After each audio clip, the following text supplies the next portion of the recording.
Robinson Crusoe, de Daniel Defoe, recontada por Fernando Nuno. Capítulo 1. Minhas primeiras aventuras. Nasci em 1632, na cidade de York, na Inglaterra. Minha mãe pertencia à importante família Robinson, e meu pai era um negociante alemão de sobrenome Kreutzner, que os ingleses não conseguiam pronunciar de jeito nenhum. Por isso diziam Crusoe. Meu pai desejava que eu fosse advogado, mas o que eu queria mesmo era embarcar no navio e conhecer o mundo. Ele tentou tirar de mim o gosto pelas viagens, pois achava que isso só me traria problemas. Porém, minha vontade de correr mundo era irresistível. Nessa época eu tinha 18 anos. Nem ele nem minha mãe me deram a autorização para viajar, pois queriam que eu me dedicasse ao comércio e ajudasse nos negócios da família. Por isso, saí de casa sem avisá-los e embarquei como grumete no dia 1º de setembro de 1651, num navio que ia para Londres. Nem bem saímos e começou uma tempestade. Eu ainda não conhecia o alto mar e fiquei apavorado. Parecia que cada onda ia nos fazer afundar. Fiz a Deus a promessa solene de voltar diretamente para a casa de meus pais se me salvasse, e de nunca mais desobedecer a eles. Meu juízo, porém, durou o mesmo que a tempestade. No dia seguinte o mar estava calmo novamente e comecei a acostumar-me com ele. O amigo que tinha me convidado a trabalhar no navio me disse: Aposto que você se apavorou com a ventania de ontem. Você chama aquela tempestade horrível de ventania? Ora, aquilo não foi nada. É que você é um marinheiro de primeira viagem, Rob. No 6º dia de navegação, começou outra vez a ventar com força. Nosso navio se abrigou ao lado de outros, junto à foz de um rio a meio caminho de Londres. Ficamos ancorados ali, esperando o tempo melhorar. Na manhã do 8º dia, porém, o vento se enfureceu. Enquanto dirigia as manobras do navio, o capitão disse várias vezes: Deus tenha piedade de nós! Vamos afundar! Estamos perdidos! Fiquei petrificado, lembrando-me de meu primeiro arrependimento. Um navio ali perto acabava de naufragar. A corda da âncora de outro barco tinha arrebentado e ele estava à deriva. Os próprios marinheiros diziam nunca ter visto nada igual. Como estávamos para afundar, um navio menor que estava perto do nosso mandou-nos um bote salva-vidas. Devido ao movimento das ondas, foi com muita dificuldade que conseguimos embarcar nele. A violência das águas não permitiu que o bote voltasse para o navio a que pertencia, e nosso capitão decidiu tentar ir direto para a costa. Podem imaginar como foi difícil o desembarque na praia, mas graças a Deus nos salvamos. Caminhamos até a cidade mais próxima, onde fomos recebidos com muita generosidade por todos que nos abrigaram e deram de comer. Ofereceram-nos também dinheiro, para podermos seguir viagem por terra até Londres ou voltar para casa, conforme escolhêssemos. Se eu tivesse um mínimo de juízo, teria voltado para o aconchego do lar e o carinho de meus pais. Soube mais tarde que eles receberam notícias de meu naufrágio e só se acalmaram quando souberam que eu estava são e salvo. Meu juízo, porém, durou o mesmo que a tempestade. Uma força irresistível me impulsionava e segui para Londres. Lá chegando, ainda tinha dúvidas quanto ao que fazer, mas achei que todos ririam de mim se voltasse para casa. Hoje sei como é absurda a vergonha que sentimos quando nos arrependemos de uma coisa errada e os outros nos repreendem. Na verdade, deveríamos estar contentes por voltar ao caminho do bom senso. Mas não era essa a minha inclinação. Meu destino não estava traçado dessa forma. Em Londres, conheci o capitão de um barco que vinha da Guiné, na África. Ele tinha ganhado muito dinheiro com as mercadorias que havia trazido e me convidou a embarcar em seu navio, que estava prestes a voltar para lá. Essa foi a única viagem feliz de minha vida. Meus pais me mandaram dinheiro, comprei quinquilharias para trocar por produtos africanos e na volta à Inglaterra vendi tudo, ganhando 300 libras, uma pequena fortuna para a época. Infelizmente, o capitão, que havia se tornado meu amigo, morreu de doença logo depois. Aprendi as regras da navegação e tornei-me, assim, um marinheiro e um comerciante experiente. O pior de tudo, no entanto, foi que minha ambição começou a crescer sem medida. Por isso, decidi repetir a viagem, o que foi uma das maiores desgraças de minha vida. Levei 100 libras para fazer negócios e deixei as outras 200 aos cuidados da viúva do capitão. Depois de alguns dias de navegação, quando estávamos perto das Ilhas Canárias, fomos atacados por piratas do Marrocos.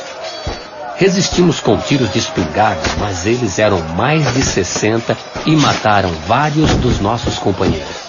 Assim, fomos aprisionados e levados para a costa.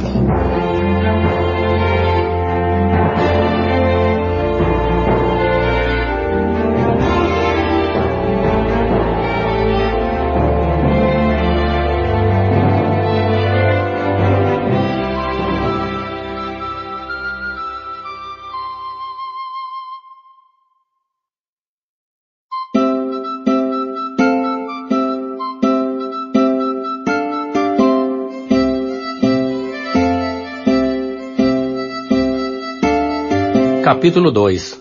No Marrocos. O capitão dos piratas fez de mim seu escravo e passei a trabalhar como jardineiro.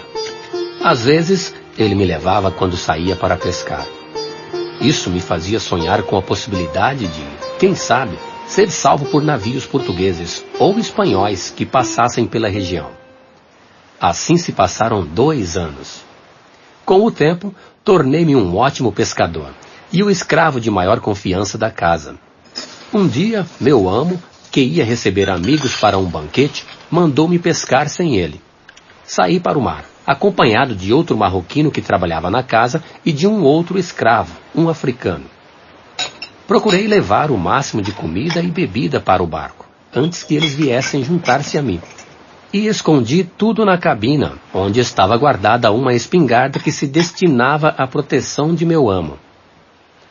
Procurei velejar para um ponto distante, com a desculpa de que ali encontraríamos melhor peixe. A certa distância da costa, aproveitei um instante de distração do marroquino. Quando ele estava junto à beirada, contemplando o mar, peguei-o rapidamente pelas pernas e o atirei na água. Apontei com a espingarda para ele e lhe disse: "Você nada bem, volte para a praia e não atirarei." Quanto ao outro escravo, que se chamava Shuri, ficou feliz de se ver livre. Navegamos para o sul, sempre ao longo da costa africana, por 5 dias. Quando já estávamos longe dos domínios do imperador do Marrocos, desembarcamos para buscar água doce. E Shuri caçou um animal desconhecido, parecido com um coelho e muito saboroso. Minha esperança era chegar à região onde os ingleses negociavam e ser resgatado por eles. Paramos muitas vezes para buscar água e numa delas demos com um leão, que matei com 2 tiros. O animal não nos serviu de alimento, mas tiramos sua pele e passei a dormir sobre ela. Nos 10 ou 12 dias seguintes, vimos alguns africanos que andavam nus e nos observavam da praia. Shuri aconselhou-me a não entrar em contato com eles. Depois de mais alguns dias, avistamos um veleiro português. Julguei que navegava para Guiné, onde iria comprar escravos. No entanto, ele começou a se afastar da costa. Dei um tiro de espingarda para chamar a atenção sobre nós. Demoraram para perceber-nos e quase entrei em desespero. Mas finalmente nos viram pela luneta e, imaginando que estivéssemos num bote escapado de um naufrágio, vieram buscar-nos. Em 3 horas eu estava no navio português. Contei em inglês a minha história a um marinheiro da tripulação que era da Escócia e fui muito bem recebido por ter escapado dos muçulmanos do Marrocos. Ofereci todo o dinheiro que havia deixado em Londres ao capitão, mas ele generosamente não aceitou nada, acrescentando que poderia mandar trazer meus bens quando chegássemos ao Brasil. Faço o mesmo que eu gostaria que fizessem comigo se eu estivesse no seu lugar, disse ele. Não, senhor inglês. Se eu aceitasse seu dinheiro, iria fazê-lo passar fome e estaria tirando a mesma vida que acabo de salvar. Vou transportá-lo de graça.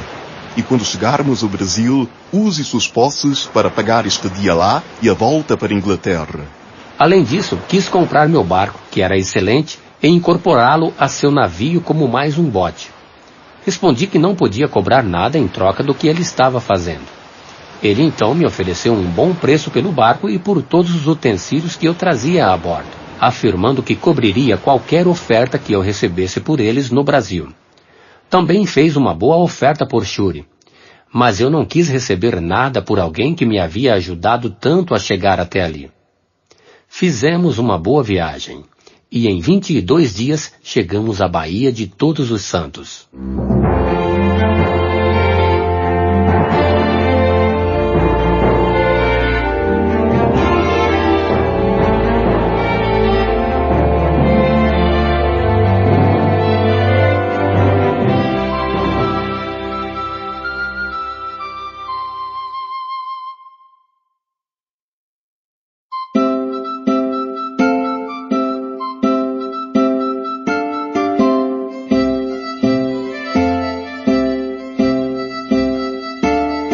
Capítulo 3. Minha estada no Brasil. Nunca poderei agradecer o suficiente ao capitão português por sua generosidade. Ele ainda me comprou por 20 ducados a pele de leão e todos os utensílios que eu havia trazido no barco. O capitão me recomendou a um amigo, honesto como ele, que tinha um engenho. Logo aprendi a plantar cana e fazer açúcar. Ao ver como os colonos enriqueciam nos engenhos, pedi autorização para ficar no país e adquirir meu próprio engenho. Escrevi uma carta à viúva do antigo capitão, explicando minha situação e pedi que entregasse 100 das minhas 200 libras ao capitão português. Logo obtive a naturalização e comprei terras no Brasil por conta desse dinheiro. A meu pedido, o capitão português mandou comprar 100 libras de mercadorias inglesas, principalmente tecidos, que me foram enviadas para o Brasil. Os artigos ingleses eram muito apreciados, e vendi tudo com bastante lucro, quadruplicando meu capital já no primeiro negócio. Logo comprei um escravo negro e contratei um empregado europeu. Quantas vezes, porém, a riqueza rápida não é o melhor caminho para a desgraça? Meu vizinho era um português de sobrenome Wells, pois seu pai era inglês. Logo nos tornamos bons amigos. No terceiro ano, plantamos tabaco e ampliamos a produção de cana-de-açúcar. Porém, faltavam-nos braços para a agricultura. Depois de 4 anos, eu havia aprendido a falar português e me tornara amigo dos outros fazendeiros e comerciantes de Salvador. Minhas plantações não paravam de crescer e dar lucro, juntamente com minha ambição. Eu contava aos amigos minha viagem à Guiné, dizendo como era fácil comprar escravos na África, além de ouro em pó e marfim.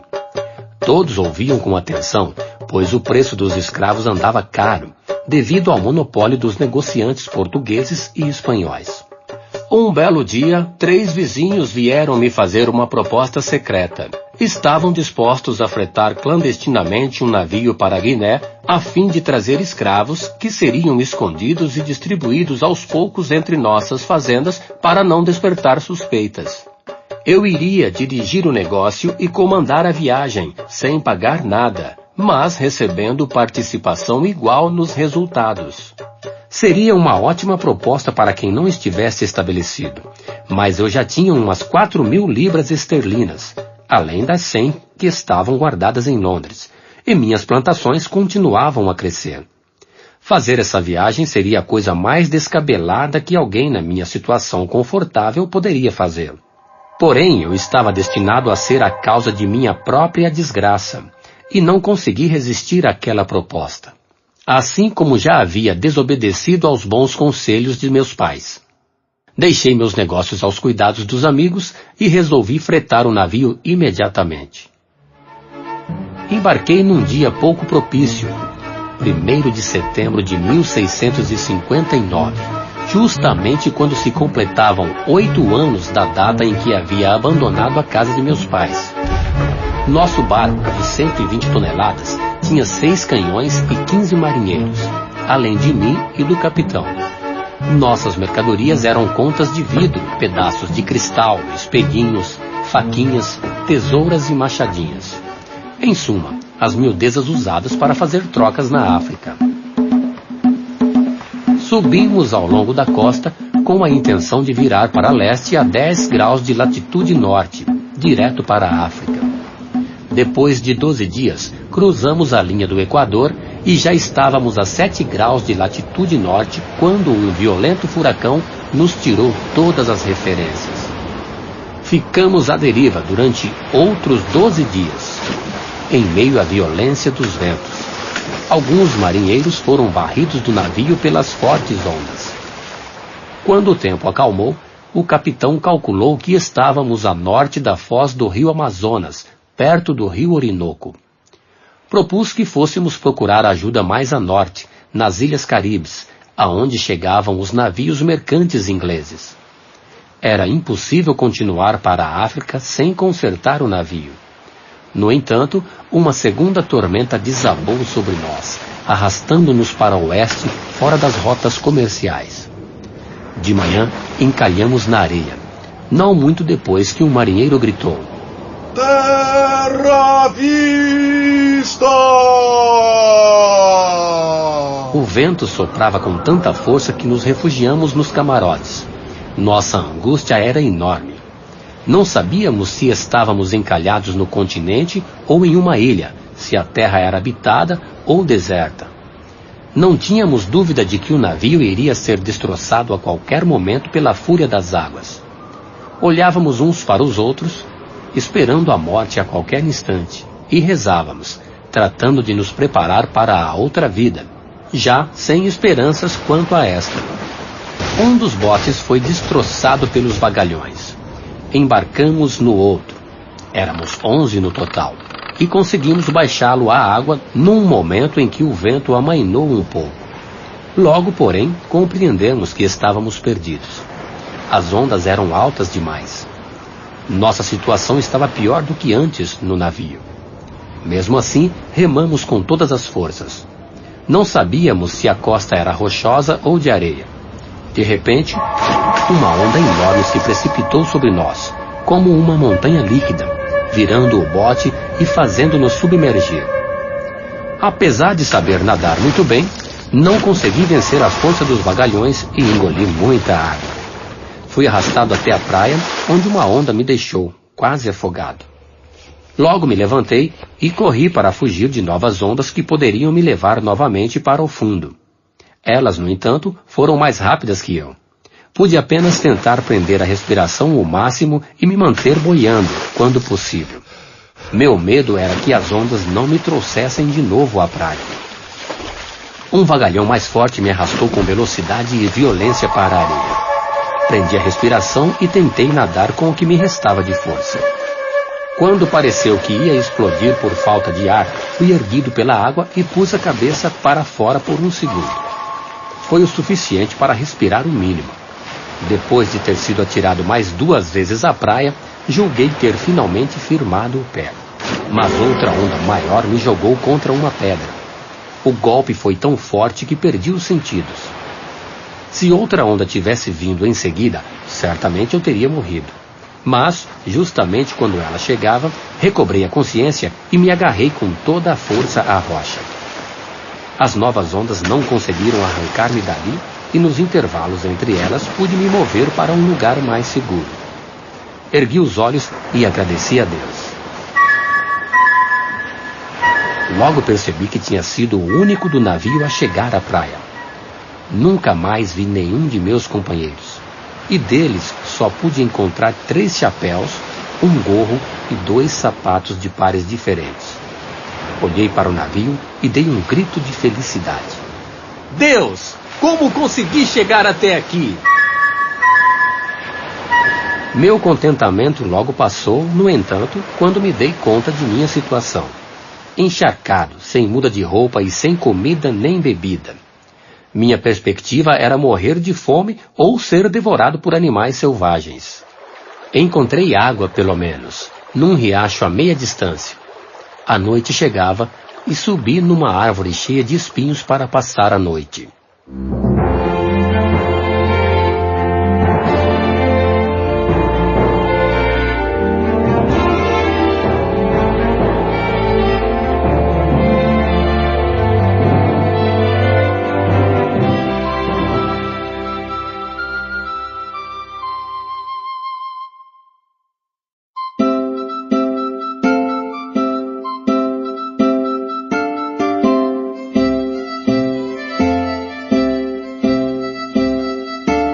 Capítulo 4.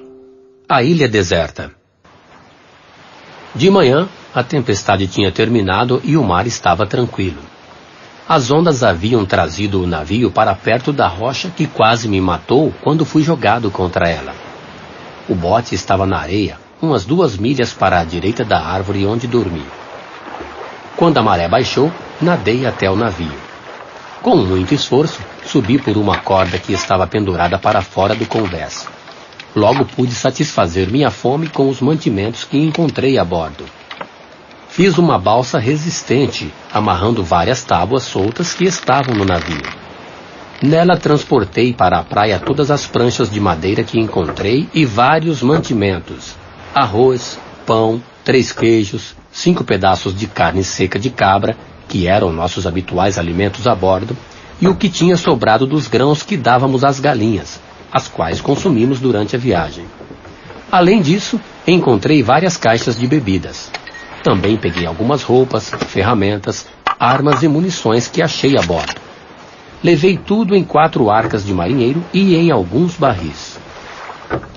Usei 2 remos quebrados do bote para voltar, sempre com receio de que uma onda mais forte virasse minha balsa. Felizmente, o mar estava calmo, e com a ajuda da correnteza e da maré que subia, cheguei à barra de um riacho. Continuei remando até encontrar um bom lugar para me estabelecer à beira do riozinho. Quando atraquei, vi um morro na direção norte. Com uma escopeta, uma pistola e pólvora, subi o morro e constatei que estava numa ilha. Para minha tristeza, o mar nos rodeava por todos os lados. Longe, a oeste, viam-se outras 3 ilhas, menores que a minha. No caminho de volta, matei uma ave grande que estava numa árvore. Devo ter sido o primeiro a disparar um tiro naquela ilha, pois ocorreu uma revoada imensa de pássaros de vários tipos, todos desconhecidos para mim. A ave que matei se parecia com um falcão, e sua carne era impossível de comer. Descarreguei a balsa e, para me proteger de animais selvagens durante a noite, fiz uma espécie de cabana, com as arcas em redor e tábuas por cima. No dia seguinte, nadei outra vez até o navio. Fiz outra balsa, mais leve que a primeira. Também trouxe menos coisas desta vez: 3 caixas de pregos e parafusos, uma pedra de afiar facas, mais armas, roupas, uma vela do navio, colchões e uma rede. Construí uma barraca com a vela e algumas estacas de madeira. Pus para dentro o que poderia se estragar com o sol ou a chuva e montei uma barricada com as arcas e os tonéis.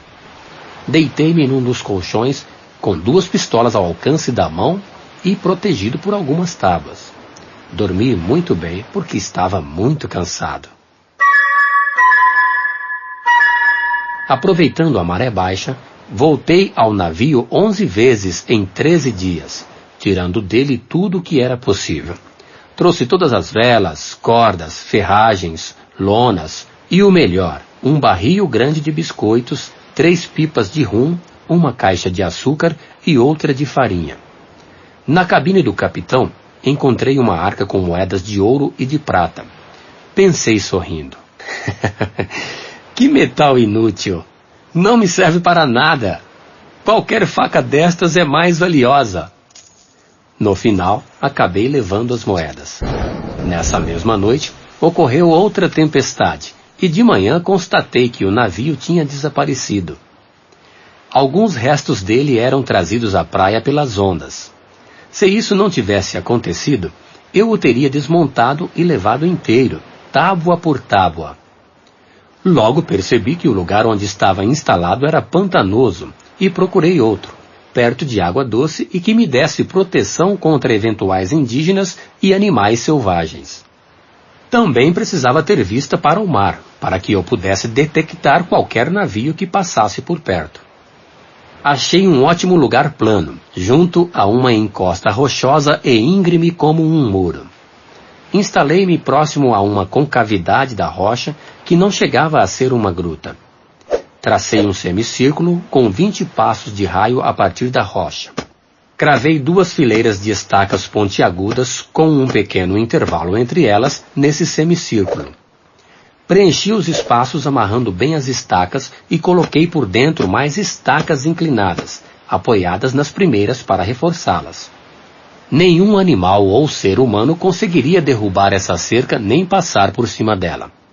Em vez de porta, fiz uma escada removível para entrar em casa e sair dela por cima da paliçada. Trouxe todos os meus bens e fiz uma barraca grande com cobertura dupla de lona, para me proteger das fortes chuvas da região. Tirei muita terra e pedras da encosta rochosa, fazendo uma verdadeira gruta que usei como adega e despensa.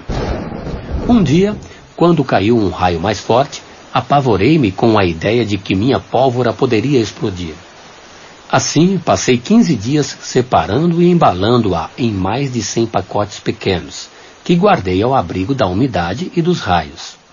Todos os dias, eu saía com minha escopeta para ver se caçava algo comestível, enquanto ia explorando a ilha. Logo encontrei algumas cabras. Eram muito arredias, mas caçava uma delas sempre que precisava. E com isso pude economizar as provisões, especialmente os biscoitos.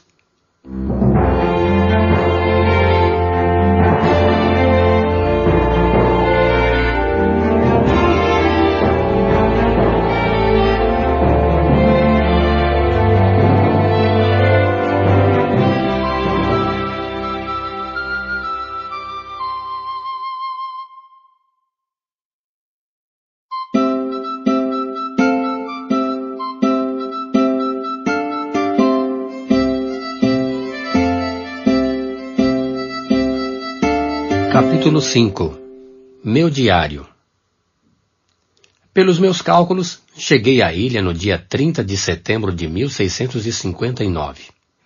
Escrevi essa data no alto de um poste em forma de cruz, e todos os dias fazia uma marca na madeira. A cada 7 dias, a marca era maior, indicando uma semana. O fim de cada mês era assinalado com uma marca ainda maior. Esse era o meu calendário. Levei 1 ano para construir minha fortaleza.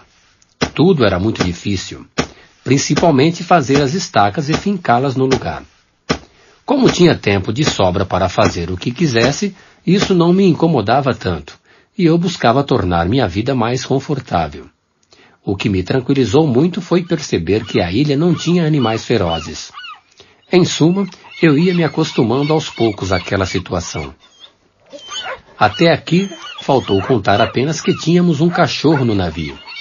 Quando voltei pela primeira vez à embarcação, o cachorro se jogou na água e veio nadando ao lado de minha balsa. Foi ele o meu único e fiel companheiro na ilha durante muitos anos. Eu também trouxe papel, tinta, penas para escrever e todos os livros que pude achar a bordo. Conservei e li esses livros com todo o cuidado e carinho, como um tesouro precioso, durante todo o tempo. Economizei a tinta ao máximo, mas procurei escrever um diário, o que aliviava muito minha aflição de estar sozinho num lugar tão desolado. Fiz ainda uma mesa e uma cadeira, além de uma estante para os livros e as ferramentas. As armas ficavam à mão, em suportes também feitos por mim na parede da gruta. Era um grande prazer ver tudo no lugar e em boa ordem. Estes são os principais trechos do diário que tive de interromper quando a tinta se acabou. 4 de novembro. Organizei meus horários. Saio de manhã para caçar quando não chove. Trabalho até às 11 horas, mais ou menos. Almoço. Durmo em seguida por 2 horas, porque o calor é insuportável e impede o trabalho. Depois volto a trabalhar. Hoje fiz a mesa. 5 de novembro. Saí com a escopeta e o cachorro. Matei um gato do mato. Pele macia, mas impossível de comer. Focas na praia fugiram de mim para o mar. Muitas aves marinhas. 17 de novembro. Comecei a escavar para ampliar a gruta nos fundos da casa. 10 de dezembro. Deslizamento lateral na gruta. Caíram muitas pedras. Assustei-me. Coloquei escoras e continuei o trabalho de ampliação. 20 de dezembro. Comecei a levar todas as minhas coisas para a caverna. Fiz outra mesa. 27 de dezembro. Matei uma cabra e capturei outra, que trouxe para casa a fim de domesticá-la e ter leite fresco. Tive a ideia de fazer uma criação para não desperdiçar mais munição caçando. Interrompo o diário para contar que de 3 de janeiro a 14 de abril fiz a cerca dupla de estacas, que já descrevi. Não deixei de sair para caçar nenhum dia, a não ser quando a chuva era forte, e sempre descobria coisas novas. Encontrei umas pombas que tentei domesticar sem sucesso. Pegava então os filhotes nos ninhos. Tinham uma carne deliciosa. Também fiz um prato de argila, onde colocava gordura de cabra. Pegando fogo nessa gordura, obtive uma lamparina que me dava luz à noite. Uma boa surpresa foi a cevada que nasceu em meu terreno, um tempo depois que sacudi os restos que estavam nos sacos que trouxe do navio. Em junho, cada planta deu 10 ou 12 espigas de cevada da melhor qualidade. Da mesma forma, consegui um pouco de arroz. Mas voltemos ao diário. 16 de abril. Terminei a escada móvel a fim de passar por cima da paliçada, retirando-a em seguida para ficar protegido de qualquer atacante. 17 de abril. Desastre. Desabou parte do teto da caverna, quebrando 2 escoras e quase me atingindo. Fugi correndo. Pulei a paliçada com a ajuda da escada. Logo percebi que era um terremoto. A terra tremeu 3 vezes em 8 minutos, e o mar ficou muito agitado. Começou a chover e, em seguida, formou-se um furacão terrível. Várias árvores foram arrancadas com a raiz. Depois de 3 horas, o tempo se acalmou e voltou a chover. Por isso, voltei para a cabana a fim de me abrigar. 20 de abril. A chuva durou 2 dias, impedindo-me de sair. Decidi procurar outro lugar para fazer uma fortaleza nova. 28 e 29 de abril. Passei os 2 dias afiando minhas ferramentas.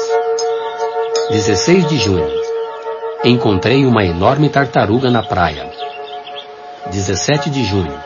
Passei o dia cozinhando a tartaruga. Dentro dela estavam 60 ovos. Como até hoje só comi pássaros e cabras na ilha, a carne de tartaruga pareceu a mais saborosa que já provei na vida. 19 de junho. Chuva. Tremi de febre. 21 de junho. Não dormi. Estou muito doente. Rezei a Deus pela primeira vez desde meu primeiro naufrágio na Inglaterra. Ideias confusas.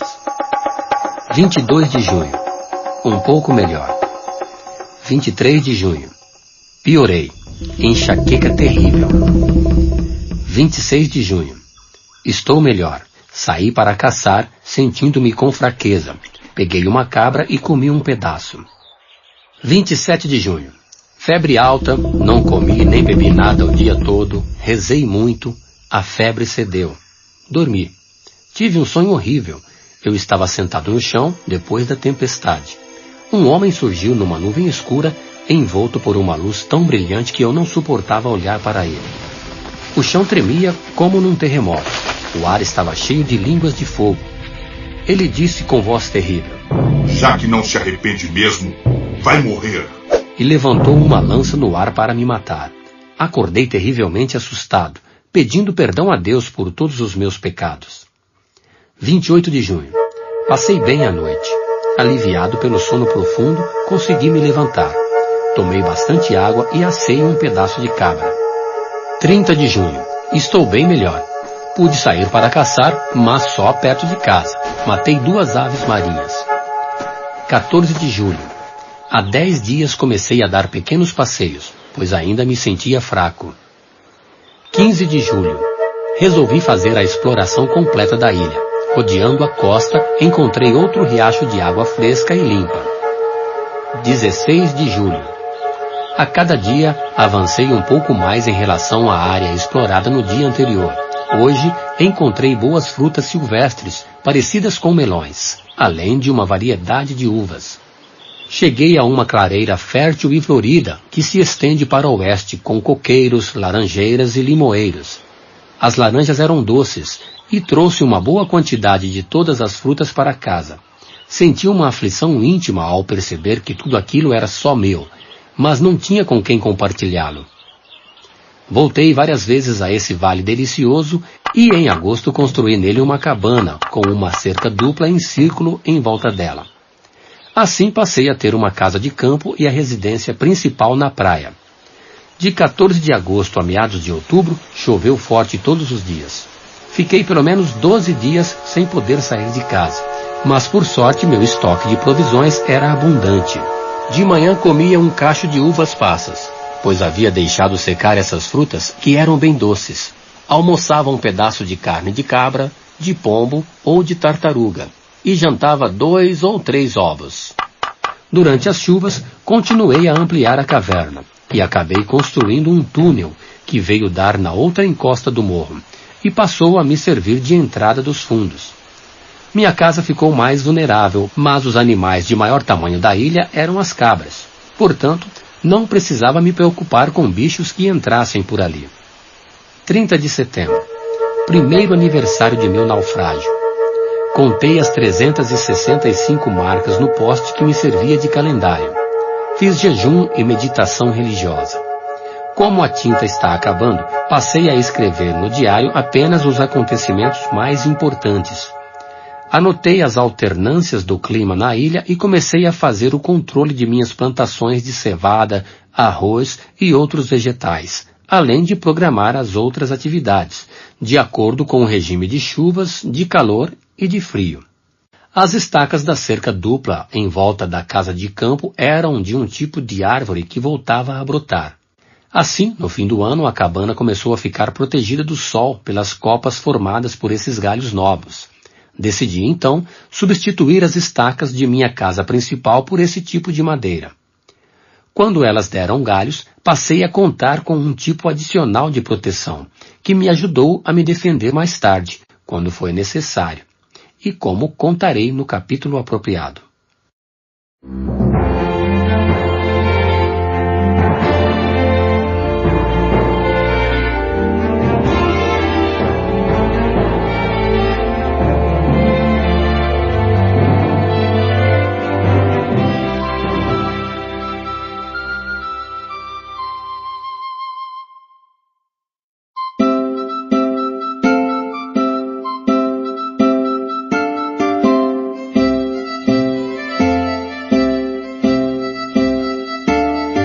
Capítulo 6.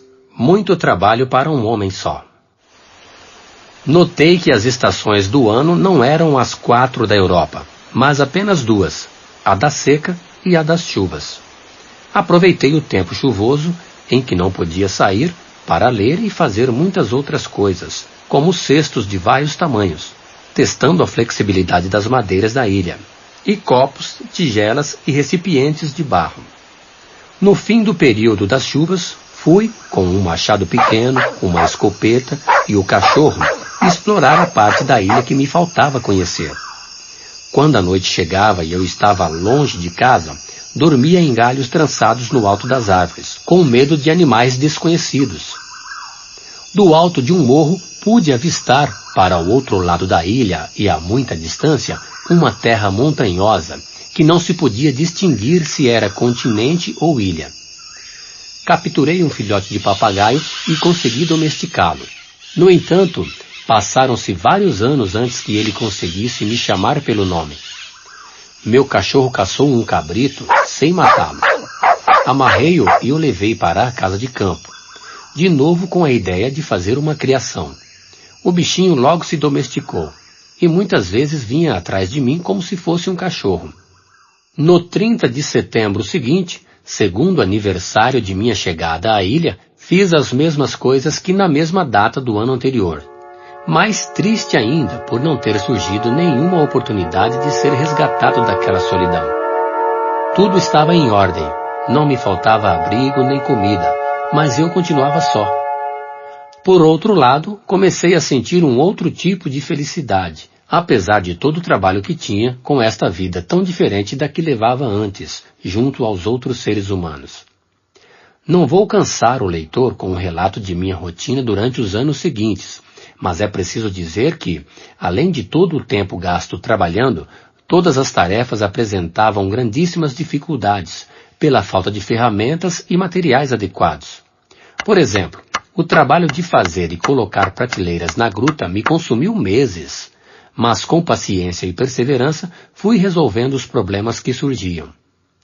Outra coisa muito trabalhosa foi escavar um fosso e fazer uma cerca em redor das plantações, pois as cabras e os animais parecidos com coelhos que viviam na ilha começaram a devastar minha colheita de cevada, com a qual comecei a fazer pão e arroz. Com a ajuda do cachorro, que ficava de guarda durante a noite, consegui finalmente me livrar desses intrusos. Por outro lado, também os pássaros começaram a atacar a plantação. Cada grão que comiam tinha para mim o valor de um pão a menos no futuro. Com alguns tiros de escopeta, matei algumas aves. As outras fugiram. Depois, coloquei os pássaros mortos presos no alto de estacas por toda a plantação como exemplo para os outros.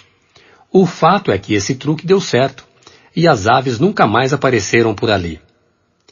Imagine também o trabalho que me dava fazer a colheita sem uma foice e fabricar a farinha de cevada sem instrumentos adequados, para depois fazer a massa e assar o pão.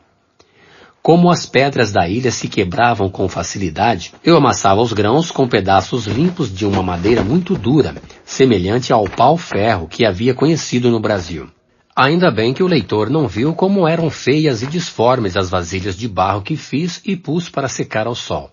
Muitas delas se quebravam só de tocá-las. Com o tempo, porém, e a experiência, consegui produzir até panelas de barro, onde cozinhei excelentes sopas, caldos e refeições completas. Para isso tive de construir um forno, onde aprendi a cozer os recipientes de argila para que ficassem mais resistentes.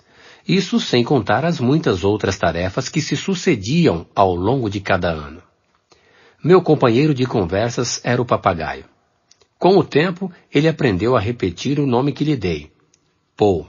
E pela primeira vez pude ouvir algo que se parecia com uma voz humana, sem contar a minha, naturalmente, naquela ilha. Em meio a tudo isso, meu pensamento se voltava para aquela terra que tinha conseguido enxergar do outro lado da ilha. Eu sonhava em encontrar uma forma de chegar até lá e voltar para meus amigos, mesmo arriscando-me a deparar com canibais ou bichos ferozes no caminho. Ah, se eu tivesse Shuri comigo e o barco de vela triangular que nos levou por mais de 1000 milhas ao longo da costa da África. Assim, passei 4 semanas tentando consertar o bote que estava encalhado na praia, desgarrado do navio em que naufraguei. Não consegui bons resultados, por isso resolvi fazer uma canoa como as dos índios brasileiros. Procurei uma árvore boa para isso, mas levar a canoa até a água era mais trabalhoso, mais difícil do que seria remar nela até outras terras. Foi um trabalho imenso derrubar e limpar a árvore. Só para escavar o tronco na forma da canoa, levei mais de 3 meses. Estava a apenas 100 passos do mar, mas não consegui arrastar a canoa até lá. Tentei escavar um canal na água, desde o mar até o ponto onde ela estava, mas o trabalho não rendia. Calculei então que precisaria de 10 ou 12 anos para fazer essa escavação com os meios de que dispunha. Desisti do assunto, concluindo que não deveria mais me meter a fazer coisas sem planejar antes. Depois de 4 anos, minhas roupas e as outras que consegui trazer do navio estavam em farrapos. Não podia andar nu como os índios, porque o sol era muito forte e minha pele clara demais. Por isso, guardei e sequei ao sol a pele de todos os animais que caçava e, fazendo às vezes também de alfaiate, passei a produzir minhas próprias roupas e até chapéus. Eu já era um péssimo carpinteiro, mas como alfaiate estava abaixo da crítica. Não vou esconder que as roupas que fazia eram muito deselegantes e mal feitas, Mesmo assim, não deixei de fazer até uma coisa parecida com uma sombrinha, como as que usam no Brasil e que são muito úteis para proteger do sol e da chuva. Por outro lado, a ideia da canoa não me deixava. Assim, planejei melhor as coisas, até encontrar um tronco apropriado mais perto da água, e levei 2 anos para construir uma canoa à vela, bem mais leve que a anterior. Fiz alguns pequenos passeios com ela até me sentir seguro para viagens maiores. No 6º ano de meu reinado, ou cativeiro, como queiram, resolvi fazer a volta de toda a ilha na canoa. Quando cheguei ao outro lado, porém, uma correnteza forte me levou para longe. O vento começou a soprar mais forte e as ondas cresceram, ameaçando virar a canoa. Terrivelmente assustado, foi a muito custo e depois de várias horas que consegui voltar para um lugar da costa onde a canoa ficou de tal modo encaixada que não conseguia tirá-la dali. Isso me fez abandonar de uma vez a pretensão de escapar da ilha dessa forma. Voltei à minha casa de campo, que ficava mais perto do lugar do quase naufrágio, tão cansado que dormi imediatamente. Entre sonhos, ouvi uma voz. Robin Crusoe! Robin Crusoe! Acordei assustado. Coitado do Era Robin. Paul, meu papagaio, que finalmente dizia o meu nome e veio pousar no meu polegar, repetindo. Coitado do Robin! Robin Crusoe! Durante os anos seguintes, nada de extraordinário aconteceu, a não ser o fato de que no 12º ano finalmente consegui reunir cabritos domesticados suficientes para iniciar a criação. Fiz um cercado para separar minhas 12 cabras das outras, as selvagens. O melhor de tudo foi a economia de munição que obtive a partir daí, pois não precisava mais gastar tiros caçando cabras. Continuei a morar no mesmo lugar, da mesma forma, realizando os mesmos trabalhos, infeliz por estar longe do mundo, mas agradecido a Deus por me manter vivo e com todas as necessidades básicas satisfeitas.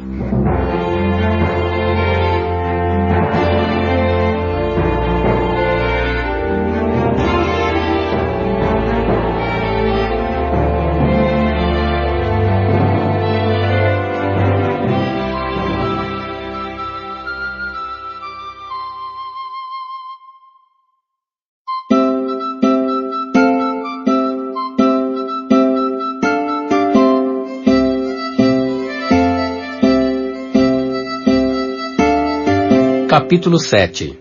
A pegada na areia. Eu me sentia um rei com minha pequena corte. Paul era o único autorizado a me dirigir a palavra. O cachorro, já muito velho, se estendia aos meus pés.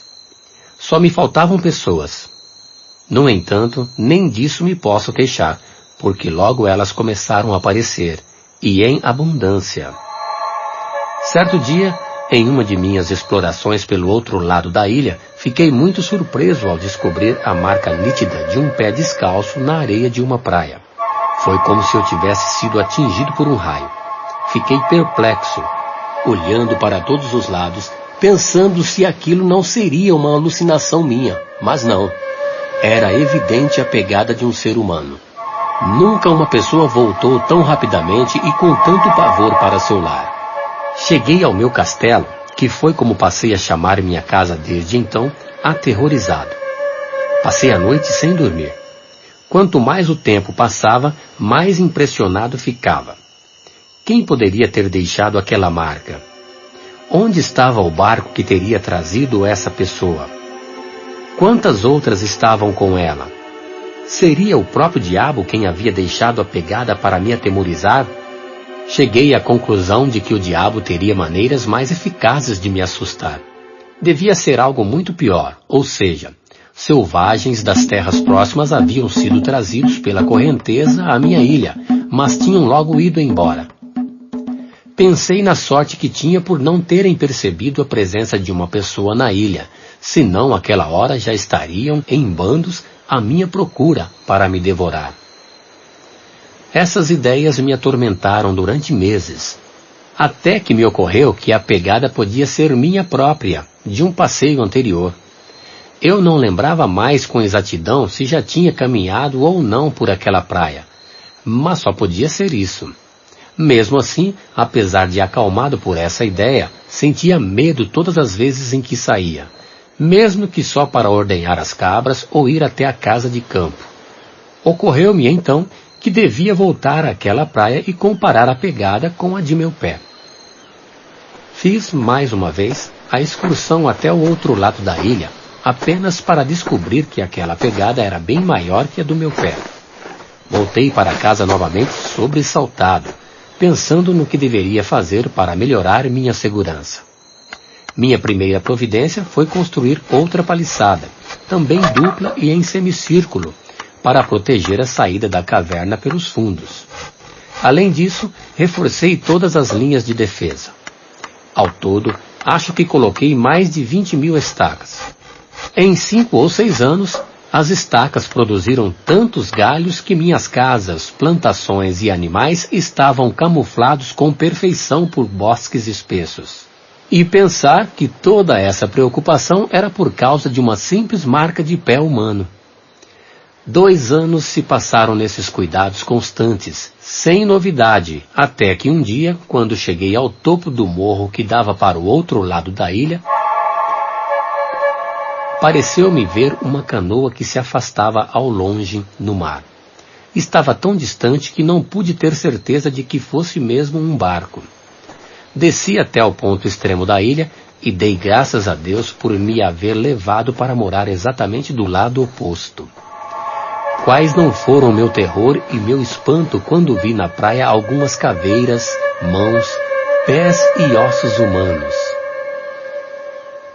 A um lado via-se uma fogueira já extinta, com uma espécie de círculo em redor. Com certeza ali tinham se sentado os canibais para devorar a carne de seus semelhantes. Fiquei aterrado. Sempre tinha ouvido falar de canibais, mas nunca havia visto nada daquele tipo com meus próprios olhos. Subi o morro correndo e voltei o mais rápido possível para meu castelo. Em casa, fiquei paralisado. Chorei, olhei para o céu e rezei.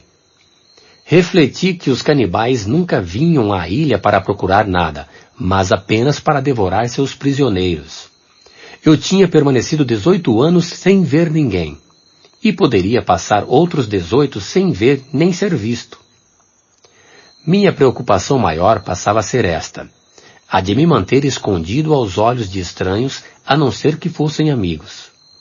Passei a andar sempre armado com um machado na cintura e um sabre pendurado nas costas, além de 2 pistolas e um binóculo que tinha trazido do navio em que naufraguei. Assim, vestido de peles, devia parecer uma criatura feroz a qualquer estranho que me visse. Passei, porém, pelo menos 2 anos sem dar um só tiro, de medo que fosse ouvido por selvagens de visita à ilha. E dei graças a Deus por ter iniciado a criação de cabras e mantê-las resguardadas. Além disso, procurei esconder a canoa encalhada para que os selvagens não desconfiassem de minha existência por meio dela. Meu horror ao canibalismo levou-me a desejar o extermínio daqueles indígenas. Passei a fantasiar a possibilidade de, bem armado, atacar os selvagens no meio de um daqueles banquetes macabros e dar logo cabo de 20 ou 30 deles. Assim eles nunca mais se atreveriam a voltar, e eu salvaria os prisioneiros que estivessem para ser devorados. Mas isso era impraticável. Além de que refleti que meus compatriotas europeus não faziam nada diferente quando condenavam à morte os inimigos presos na guerra, ou quando mandavam batalhões inteiros atacar um país mais fraco. E que me importava se eles se devoravam uns aos outros?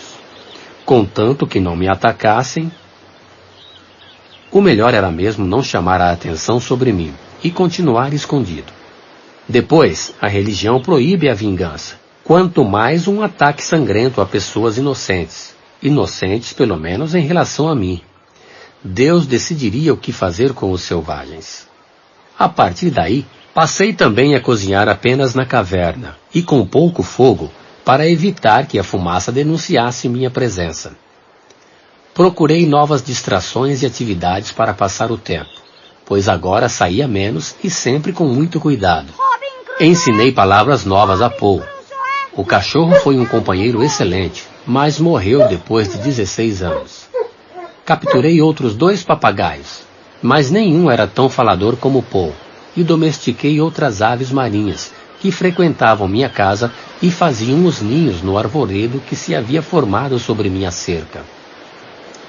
E assim completei 23 anos de vida na ilha deserta. Corria o mês de dezembro desse ano quando, um dia, vi uma fogueira a certa distância do meu lado da ilha. Fiquei apavorado diante da possibilidade de que começassem a explorar os arredores e topassem com alguma das minhas obras. Certamente não sossegariam enquanto não me encontrassem. Por isso, tratei de ficar quieto e com todas as armas à mão. Depois de algum tempo saí, com muito cuidado, e me arrastei morro acima para ver melhor a praia. De lá, colado no chão, vi 2 canoas na praia e 9 selvagens em volta de uma fogueira, que não parecia ter sido feita com o objetivo de se aquecerem. Durante 1h30, comeram, dançaram e festejaram. E quando a maré subiu, facilitando pôr as canoas de novo na água, embarcaram e partiram. Bem depois, desci a praia e vi, horrorizado, sangue, ossos e restos de carne humana. Meu primeiro impulso foi planejar um ataque aos canibais quando voltassem ali, não importa quantos fossem eles. No entanto, passou-se mais de 1 ano sem que eu voltasse a ver os selvagens. Nesse período, minha perturbação foi enorme. Sonhava continuamente que estava matando canibais. Estávamos no mês de maio quando, numa noite de vento fortíssimo, em que eu estava lendo a Bíblia, escutei o que parecia ser um tiro de canhão. Num instante, subi o morro em meio à ventania e percebi que um navio disparava tiros de canhão para pedir socorro a outra embarcação que se encontrava perto. Logo reuni toda a madeira seca que pude e acendi uma fogueira no alto do morro, para chamar a atenção sobre mim. Mantive a fogueira acesa a noite toda, e de manhã pude ver um navio encalhado para os lados onde a correnteza forte quase me havia feito morrer em minha canoa. Muito aflito, percebi que a embarcação havia sido arrastada para lá pelo vento e tinha batido nas rochas submersas. E o outro navio? Que tinha acontecido com ele? Entendi que tinha ocorrido um naufrágio. Então rezei com ansiedade. Que pelo menos 1 ou 2 tenham se salvado. Que eu possa encontrar um companheiro, um semelhante, para conversar, para viver comigo. Em todos aqueles anos, nunca tinha sentido tanta necessidade de companhia, de amigos. Depois de alguns dias, perdi as esperanças, pois só encontrei o corpo de um grumete morto na praia. Fiquei para sempre sem saber se os outros tinham se salvado no segundo navio. Pelo menos o barco naufragado foi para mim uma excelente fonte de suprimentos. Recuperei a canoa encalhada e com ela fui até o navio. A primeira coisa que vi junto à amorada foi um cachorro, que logo saltou na água e subiu em minha canoa, morto de fome e de sede. Dei-lhe uns biscoitos e água e subi logo a bordo. O cachorro era o único ser vivo do navio. Passei por cadáveres de marinheiros e tratei de recolher as arcas em busca de víveres. Peguei tudo o que podia, com atenção especial à pólvora, além de alguns sapatos que encontrei jogados pelo convés, e voltei, extenuado, para a ilha com o cachorro. Encontrei rum, que não era tão bom como o produzido no Brasil, frutas em conserva, camisas, que vieram em muito boa hora, lenços e toalhas, além de muitas outras coisas. O mais valioso eram as barras e as mais de 1000 moedas de ouro que encontrei no fundo de um baú e que, para mim, valiam tanto como a terra da ilha. De bom grado, trocaria aquele tesouro por umas roupas boas. Pela rota, o galeão devia estar vindo de Buenos Aires, carregado de riquezas para levar à Espanha. Como a parte mais importante do navio, a popa, tinha sido destruída pelo naufrágio, supus que o galeão levava ouro suficiente para encher minha canoa várias vezes, mas eu não teria mais acesso a ele. Minha imaginação não parava. Eu sonhava com uma maneira de sair da ilha levando meu tesouro. Enquanto isso, completei 24 anos de vida na ilha.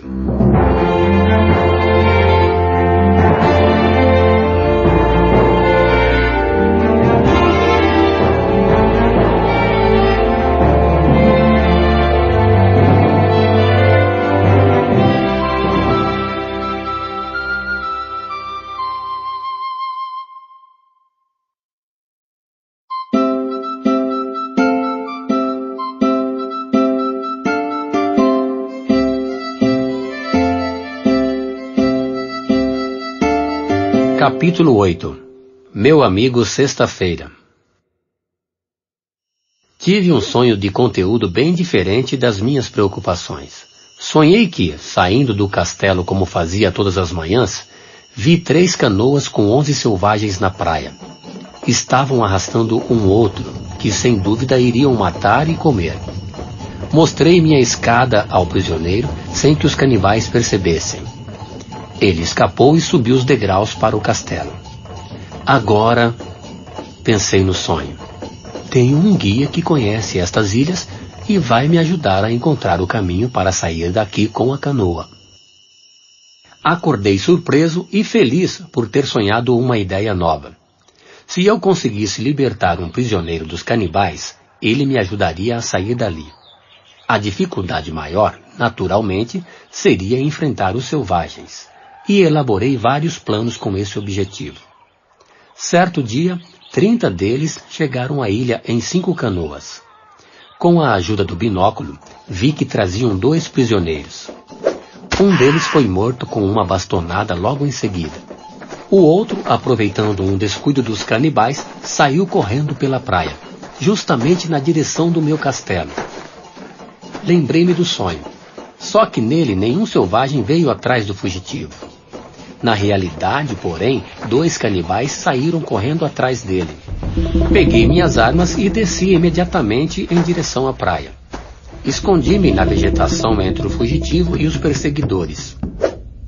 Abati o primeiro com uma coronhada, pois não pretendia fazer barulho com tiros para não atrair os outros canibais, que já estavam preparando a carne do primeiro passageiro para ser devorada. O segundo perseguidor, porém, ergueu o arco e flecha em minha direção, e não estava tão perto que eu pudesse lhe dar outra coronhada. Minha única saída foi disparar. O selvagem caiu morto, mas o perseguido ficou com medo ao ouvir o estampido e ver a fumaça. Fiz sinais para que se aproximasse, mas ele parecia mais inclinado a fugir também de mim. Insisti e pouco a pouco ele se aproximou, ajoelhando-se com a cabeça inclinada até o chão em agradecimento por eu ter lhe salvado a vida. Disse algumas palavras que não entendi, mas que foram muito agradáveis para mim por serem as primeiras que ouvia depois de 25 anos na ilha. Em seguida, enterrou rapidamente os 2 mortos, procurando disfarçar com a vegetação o local para que os outros não pudessem encontrá-lo se viessem até ali. Levei o fugitivo para a gruta e lhe ofereci água, pão e uvas passas, que aceitou com muito gosto. Depois, deixei-o dormir num colchão de palha de arroz. Era um rapaz forte, de cor morena, semelhante aos índios do Brasil, aparentando uns 26 anos. Seu rosto redondo, de nariz pequeno, não parecia nada feroz. Depois de ter cochilado por meia hora, veio ajoelhar-se aos meus pés para mostrar que estava muito agradecido. Ergueu o meu pé e colocou-o sobre a sua cabeça, dando a entender que seria meu escravo para sempre. Demonstrei que estava muito contente com ele e fiz que se levantasse. Em seguida, comecei a falar com ele com a ajuda de sinais. Eu lhe disse que iria chamá-lo Sexta-feira, pois foi esse o dia da semana em que o salvei. Também o ensinei a dizer Senhor e sim ou não. Ficamos escondidos até o dia seguinte, quando verificamos que os selvagens haviam ido embora. Sexta-feira levou-me até o lugar onde havia enterrado seus perseguidores, fazendo sinais para que eu entendesse que devíamos desenterrá-los e comê-los. Demonstrei meu nojo com tanta raiva que ele até se afastou de medo. Depois disso, fomos até o local onde os selvagens haviam feito seu banquete. Fiquei horrorizado ao ver os restos de carne e ossos junto à fogueira recente. Sexta-feira parecia achar a cena natural. Empilhei tudo e fiz uma nova fogueira para reduzir os restos a cinzas. Pelo que me disse sexta-feira, pude entender que havia ocorrido uma batalha entre aqueles selvagens e a tribo dele, que fora derrotada. Os vencedores levaram seus prisioneiros para diversos lugares a fim de fazer o banquete da vitória. Voltamos ao castelo. Dei a sexta-feira algumas roupas que havia salvado do navio naufragado e ensinei-o a vestir-se. Com o tempo, fiz para ele uma jaqueta de couro de cabra e um gorro de pele de coelho. No início, ele parecia se sentir bastante desconfortável com as roupas, mas com o tempo foi se acostumando. Sexta-feira estava sempre bem disposto, e creio que nunca uma pessoa teve um criado tão prestativo e dedicado. Logo aprendeu a falar minha língua e a fazer várias tarefas. Viu assim chegar minha ilha. Quando lhe mostrei como funcionavam as escopetas, matando cobras e pássaros a tiros, pouco faltou para que adorasse as armas como a deuses. Aquele foi o ano mais agradável de todos os que passei na ilha, e voltei a alimentar a esperança de sair dali com a ajuda de sexta-feira. Um dia, perguntei a ele quem havia criado o mundo e todas as coisas. Respondeu que o Criador era o velho Benamuque, que morava longe, depois de tudo. Perguntei então se os índios adoravam esse velho. Com inocência, sexta-feira respondeu muito sério. As coisas todas dizer, para Benamuque. Comecei a lhe falar de Deus, que tudo vê e ouve. Sexta-feira concluiu então que Deus era maior do que Benamuque, que só escutava os homens quando eles subiam nas montanhas para lhe dizer, Aproveitei para falar no diabo e na luta entre o bem e o mal. Diante disso, ele perguntou, Então, se Deus mais forte que diabo, por que não matar diabo e acabar logo com história? Fiquei admirado com a pergunta sem saber o que responder, e pedi que ele a repetisse para pensar melhor. Finalmente achei o que dizer. Deus vai castigar o diabo no final. Está tudo previsto. Tudo no final? Mas por que Deus não matar diabo já, antes, e resolver problema logo? Insistiu sexta-feira. Pensei bem e respondi. Já pensou se Deus nos matasse quando fazemos coisas más? Ele quer nos dar uma oportunidade para nos arrependermos e fazermos as coisas certas. Eu entender, concluiu ele. Então o Senhor, o diabo, todos ser maus, mas no final, todos se arrepender. Deus perdoa todos. Interrompi a conversa como se tivesse uma coisa urgente a fazer, e mais tarde lhe contei as histórias da Bíblia. Aquilo tudo me ajudou a entender melhor por que as pessoas brigam tanto por causa de religião. Contei também a minha história à sexta-feira. Falei da vida na Inglaterra e como eram nossos navios. Navio assim, chegar minha ilha, disse sexta-feira. E pelo relato dele, entendi que um navio europeu havia naufragado junto à costa onde morava sua tribo e que alguns marinheiros haviam se salvado. Quantos eram eles? Perguntei ansioso. Contando nos dedos, fez-me entender que 17 europeus estavam desde havia 4 anos morando com a tribo dele. Perguntei então, por que não os comeram?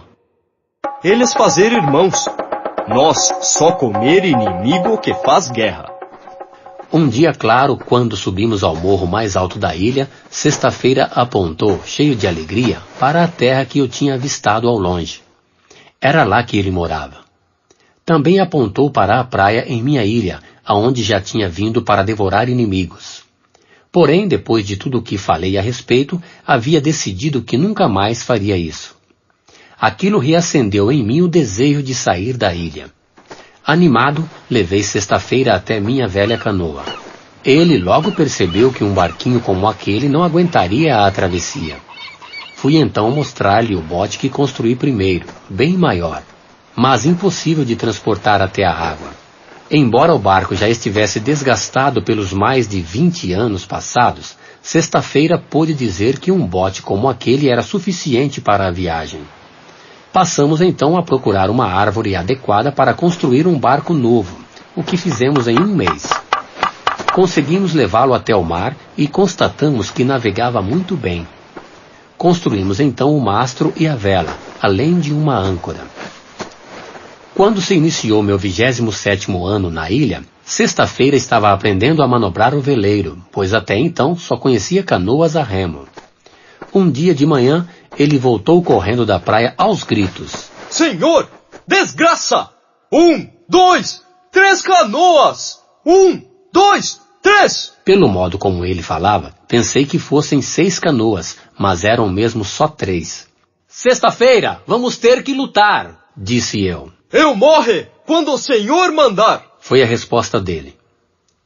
Dei as 2 escopetas carregadas e uma machadinha para a Sexta-feira e peguei 4 mosquetes carregados com 2 chumbos e 5 balas cada um, além da espada que pendurei na cintura.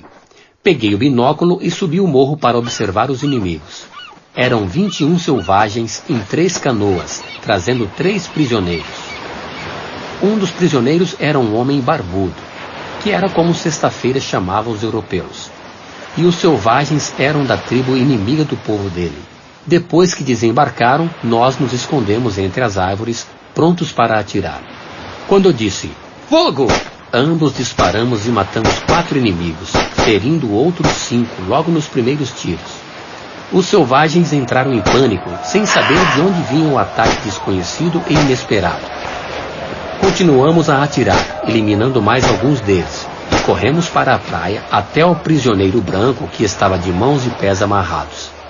Enquanto Sexta-feira continuava a atirar nos inimigos que fugiam, desamarrei a vítima, perguntando em português de onde era. Respondeu com voz fraca. Espanhol. Senhor, disse eu tentando lembrar umas palavras em espanhol. Precisamos lutar! Pegue esta pistola e esta espada. Num instante ele se reanimou e avançou sobre os selvagens restantes atrás de Sexta-feira. No final, 4 deles conseguiram fugir rapidamente numa canoa. Corremos para a 3ª canoa, onde encontramos outro prisioneiro, que era o pai de Sexta-feira. A alegria de pai e filho foi tão grande que perdemos tempo precioso para perseguir os inimigos. Enquanto isso, porém, formou-se uma grande tempestade no mar. E tivemos a certeza de que os 4 fugitivos não escapariam com vida. Com muita dificuldade, ajudamos o espanhol e o pai de Sexta-feira, que estavam muito enfraquecidos, a subir até o castelo. De repente, minha ilha deserta dobrava de população pela 2ª vez. Sexta-feira enterrou os cadáveres dos selvagens. Perguntei se os que haviam fugido não poderiam voltar com reforços. Ele replicou que, para fugir da tempestade, a única saída era se dirigir para o sul, onde iriam parar em ilhas de inimigos e, certamente, ser devorados por eles. Mas, mesmo que chegassem salvos à terra deles, iriam dizer a toda a tribo que haviam sido quase exterminados por uma força sobre-humana ou pelo próprio raio, pois não conheciam as armas de fogo. Isso lhes tiraria a coragem para voltar à ilha. Sexta-feira, que entendia a língua deles, me contou que, enquanto os atacávamos, os selvagens gritavam que nós éramos deuses infernais e que nossas armas não eram humanas. O fato é que desde então os canibais não apareceram mais na ilha. O homem barbudo contou que fazia parte de um grupo de 16 portugueses e espanhóis que haviam naufragado na região quando iam de Buenos Aires a Havana, para trocar prata e peles por provisões. Viviam em paz com a tribo de Sexta-feira, mas em duras condições. Como não tinham ferramentas, não podiam construir um navio para tentar sair dali. Pensei que, com minhas ferramentas, poderíamos construir uma boa embarcação para voltarmos todos para as nossas terras. Meus víveres, porém, que eram suficientes para mim, mal davam para alimentar os novos habitantes da ilha, quanto mais para fretar um navio à Europa ou ao Brasil. Por isso, trabalhando todos juntos, tratamos de ampliar as plantações e a criação de cabras nos anos seguintes. Passados muitos meses, mandei o espanhol e o pai de Sexta-feira com mantimentos para várias pessoas e vários dias numa das canoas deixadas pelos selvagens de volta à sua terra. Lá tratariam de adiantar os planos de viagem com os outros europeus. 8 dias depois disso, Sexta-feira avistou um bote à vela que se dirigia para a ilha. Com o binóculo, reconheci uma embarcação a 1,5 léguas da costa. Era um navio inglês. É impossível descrever o que senti. Estava feliz, mas receoso. O que vinha fazer um navio inglês ali? E se fossem piratas? Desembarcaram a certa distância do meu castelo, mas pude ver que eram 11 homens, dos quais 3 pareciam estar amarrados. Minha confusão cresceu, e ouvi Sexta-feira dizer: Senhor, homens ingleses vai comer prisioneiros igual selvagens comem. Não, Sexta-feira. Acho que querem matá-los, mas não vão comê-los. Os prisioneiros foram desamarrados e parecia que iam ser abandonados na ilha. Os marinheiros que cuidavam do bote se descuidaram. Pelo seu comportamento, via-se que estavam bêbados. E o barco encalhou quando a maré refluiu. Assim, todos passaram a explorar os arredores e foram se deitando para tirar uma sesta. Eram 2 horas da tarde e o calor estava muito forte. Aproximei-me dos prisioneiros com cuidado para não ser visto pelos outros. Eles se assustaram com a minha aparição, ainda mais vestido daquele jeito. Eu disse: Eu sou inglês como vocês. O que aconteceu? Eu sou o capitão daquele navio, explicou um deles. Os marinheiros se rebelaram e resolveram me abandonar na ilha com o piloto e um passageiro. Eu tenho armas e munições, além de um criado que pode nos ajudar. Que vamos fazer com eles? Perguntei. Só 2 marinheiros são perigosos. Se esses forem eliminados, o resto volta ao trabalho. Tenho 2 condições, disse eu. Aqui eu darei as ordens. Em segundo lugar, meu criado e eu voltaremos à Inglaterra no seu navio sem pagar a passagem. Se tudo correr bem e formos salvos, estou de acordo com tudo, respondeu o capitão. Peguem estes mosquetes e a munição. Entreguei uma arma a cada um deles. Enquanto procurávamos a melhor posição para atirar, escondidos, os marinheiros começaram a acordar. Um deles ouviu um ruído nosso e gritou, mas era tarde. Os amigos do capitão dispararam, ferindo 2 rebeldes, e ele próprio deu uma coronhada na cabeça de outro. Enquanto apontávamos para os marinheiros restantes, o capitão disse que perdoaria a todos se garantissem que iriam terminar com a rebelião. Todos juraram que a revolta estava terminada, mas eu exigi que os 3 rebeldes principais ficassem com as mãos e os pés amarrados.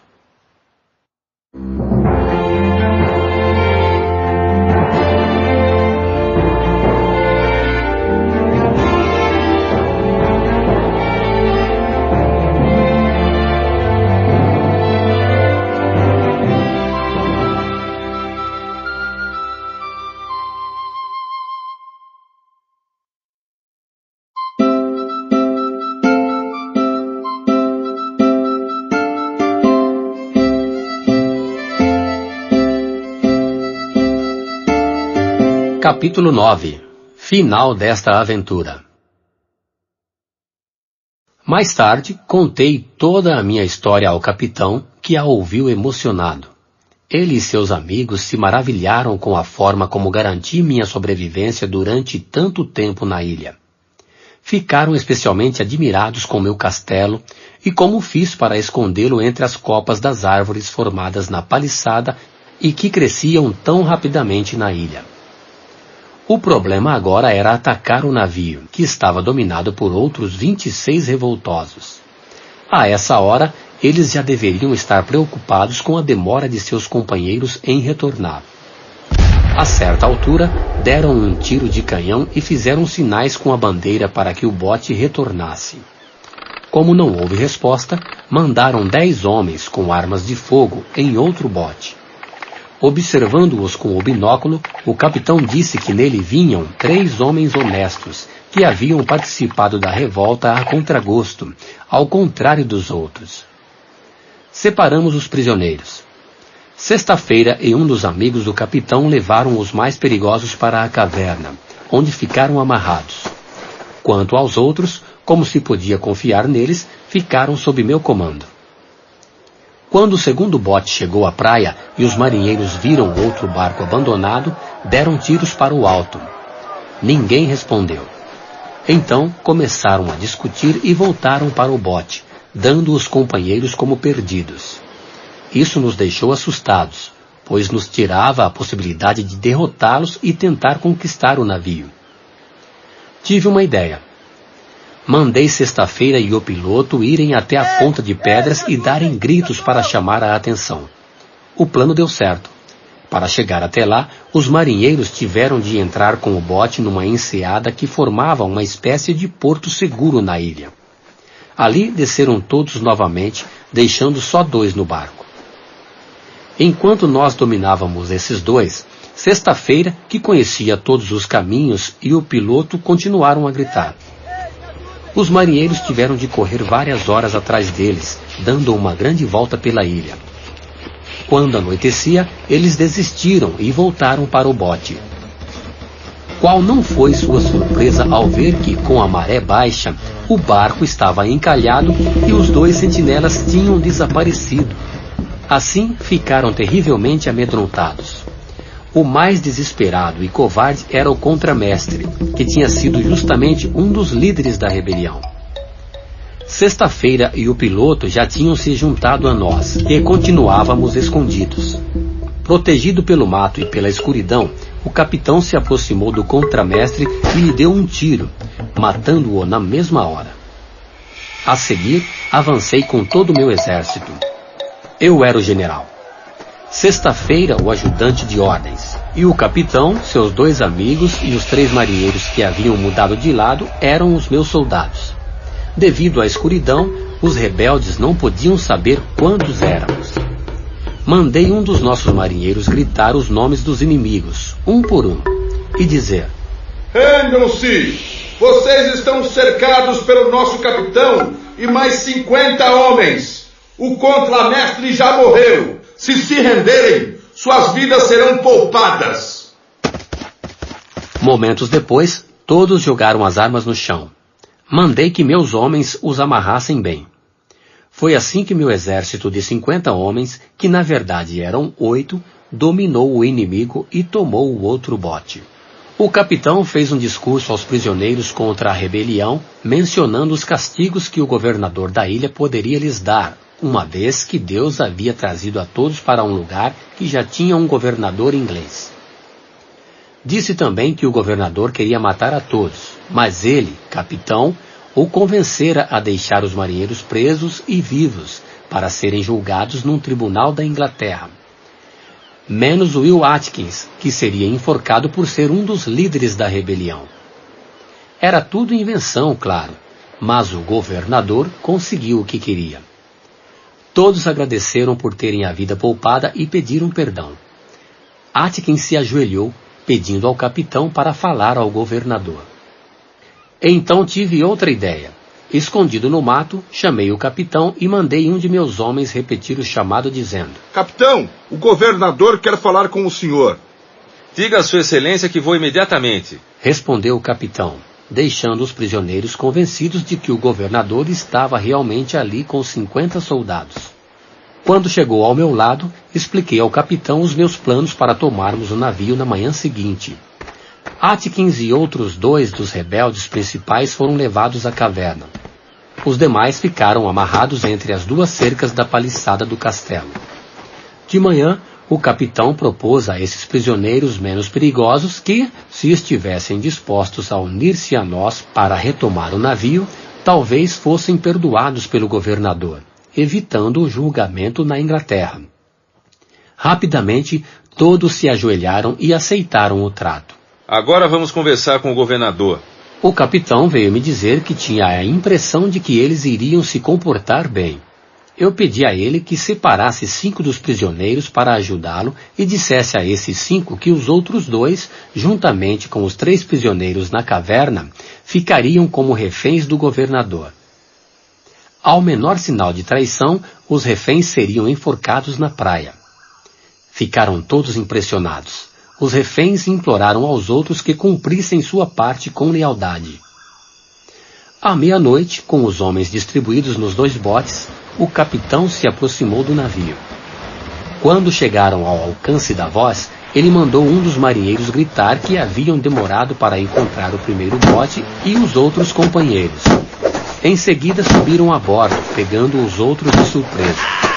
O combate foi rápido. Com a surpresa, os marinheiros que estavam no navio logo se renderam, e o capitão mandou dar 7 tiros de canhão. O sinal que eu estava esperando para saber que a vitória era nossa. Caí na areia exausto e dormi ali mesmo. Pela manhã acordei aos gritos de Governador! Governador! Era o capitão. Assim que me levantei, ele me abraçou e disse: O senhor nos salvou. O navio está às suas ordens. Quase desmaiei com a emoção. Agora eu poderia ir para onde quisesse. O navio tinha sido trazido para perto da costa, e eu disse ao capitão que ele fora mandado pelo céu para me resgatar da ilha. Restava decidir o que fazer com os prisioneiros. Se fossem levados, seriam entregues à justiça e enforcados no território inglês mais próximo. O capitão me deu belas roupas novas. Vestido com elas, mandei chamar os prisioneiros. Apresentei-me como governador da ilha. Recriminei o mau comportamento deles e acrescentei que meus soldados haviam tomado o navio e eu pensava em julgá-los imediatamente. Um deles, falando em nome dos outros, pediu o meu perdão com humildade, acrescentando que o capitão havia prometido poupar-lhes a vida. Respondi que tinha decidido voltar à Inglaterra no navio com meus soldados. Se achassem que conseguiriam sobreviver na ilha, poderiam ficar ali, em vez de serem levados e julgados. Eles se mostraram agradecidos, dizendo que preferiam ficar na ilha a serem enforcados. Acrescentei que haviam feito uma boa escolha, e eu lhes deixaria armas, munições e alimentos, além de instruções sobre a vida naquele lugar. Assim, ensinei-lhes o que deviam fazer para cuidar das cabras, manter as plantações e assar pão, além de falar sobre todas as benfeitorias que estava deixando na ilha. Também lhes contei a história dos 16 espanhóis que deveriam chegar, e fiz que me prometessem que iriam tratá-los bem. Quando embarcamos no navio, trouxe 2 deles a bordo, para que voltassem com um bote carregado com os mantimentos que eu havia prometido. Acompanhado de Sexta-feira e do papagaio, e levando o pequeno tesouro que tinha recolhido no naufrágio do navio espanhol, deixei minha ilha no dia 9 de dezembro de 1686, depois de ter vivido ali por 28 anos, 2 meses e 19 dias. Após uma longa viagem, com escala na Jamaica, cheguei à Inglaterra em 11 de junho de 1867. Tinha passado 35 anos fora de meu país. Ao chegar, era como se nunca tivesse vivido ali, pois não conhecia mais ninguém. Ainda encontrei minha benfeitora, a viúva daquele meu primeiro capitão, que estava passando dificuldades. Procurei ajudá-la. Não precisava devolver-me o dinheiro que havia deixado com ela. Por outro lado, o capitão que me trouxe fez um relato sobre como salvei o navio aos proprietários da embarcação. Agradecidos, deram-me uma recompensa de 200 libras. Fui para York. Meus pais haviam morrido, e eu tinha ficado tanto tempo desaparecido que me deram por morto e não me deixaram nenhuma herança. Só viviam 2 de minhas irmãs. Uma delas tinha 2 filhos. Decidi então ir a Lisboa com Sexta-feira para ver se conseguia notícias de minha fazenda no Brasil. Cheguei a Portugal em abril e tive a satisfação de encontrar, já velhinho, o honesto capitão que havia me salvado na costa da África. Agora quem cuidava do navio era seu filho, que continuava a fazer negócios no Brasil. O capitão tinha deixado de viajar 9 anos antes, mas me contou que, como eu havia sido considerado desaparecido em naufrágio, o governo havia tomado meus bens no Brasil. 1/3 ficou com o fisco, para pagar os impostos, e os outros 2/3 foram doados ao mosteiro de Santo Agostinho, que ajudava os pobres. Também me disse que eu poderia retomar meus bens, menos a parte do fisco e os rendimentos da parte do mosteiro que já haviam sido doados aos pobres. Preenchi toda a papelada e cumpri todas as burocracias. Os documentos seguiram para o Brasil e, depois de 7 meses, tive a satisfação de receber a notícia de que a fazenda era minha novamente e continuava a produzir muito. De repente, eu tinha saído de uma vida de dificuldades na ilha para me tornar dono de 5.000 libras em dinheiro e uma fazenda no Brasil que dava um rendimento de mais de 1.000 libras por ano. A primeira coisa que fiz foi dar uma bela recompensa ao capitão que havia salvado minha vida na África. A segunda pessoa a quem mandei uma boa soma foi a viúva do capitão inglês. Também remeti 100 libras a cada uma de minhas irmãs. Outro tipo de preocupação me afetava agora. Eu não tinha mais uma caverna para guardar tanta riqueza. Não sabia o que fazer com ela, e estava tentado a voltar para o Brasil e terminar meus dias nesse país. Antes, porém, resolvi passar pela Inglaterra. Cansado das viagens pelo mar, fui por terra, numa carruagem com outros comerciantes. Nevou muito na fronteira entre a Espanha e a França, e a carruagem foi atacada por uma matilha de lobos. Sexta-feira, que tinha boa pontaria, matou um deles, que já estava mordendo o pescoço de um dos cavalos. Com o barulho do tiro, os outros lobos fugiram. Quando vimos um urso num bosque, Sexta-feira pediu que parássemos e foi simplesmente conversar com ele. Pareciam 2 amigos de longa data. Mas todos rimos muito mesmo quando o índio cantou e fez o urso dançar com a maior alegria. Ficamos alguns dias em Paris e depois rumamos para Calais, no norte da França. Ali tomamos o barco para Dover, na Inglaterra, cruzando o Canal da Mancha. Cheguei a Londres no dia 14 de janeiro. Passei 7 anos na Inglaterra, mas depois, com sede de novas aventuras e de rever minha ilha, resolvi vender as terras no Brasil. Deixei a maior parte de minha riqueza aos cuidados da velha viúva e, em 1694, com todo o meu espírito aventureiro, parti num navio para as Antilhas. Voltei à minha ilha, que estava controlada pelos espanhóis. Quando eles chegaram lá, foram mal recebidos pelos marinheiros ingleses. No final, depois de alguma violência, os espanhóis dominaram a situação e os ingleses se tornaram agricultores mais ou menos pacíficos. Além disso, todos na ilha haviam enfrentado algumas tentativas de invasão dos índios caribes. Fiquei ali 20 dias e deixei-lhes muitos mantimentos. De lá fui para o Brasil, onde comprei um barco que enviei para a ilha com várias pessoas, entre as quais 7 mulheres, que poderiam se casar lá e ajudar a povoá-la. Mandei também 5 vacas, 3 bezerros, ovelhas e porcos. Mais tarde, 300 caribes invadiram a ilha, arrasando as plantações e matando 3 colonos. No final, com a ajuda que enviei, os invasores foram expulsos e as plantações refeitas. Mas tudo isso já faz parte de uma outra aventura que um dia vou contar.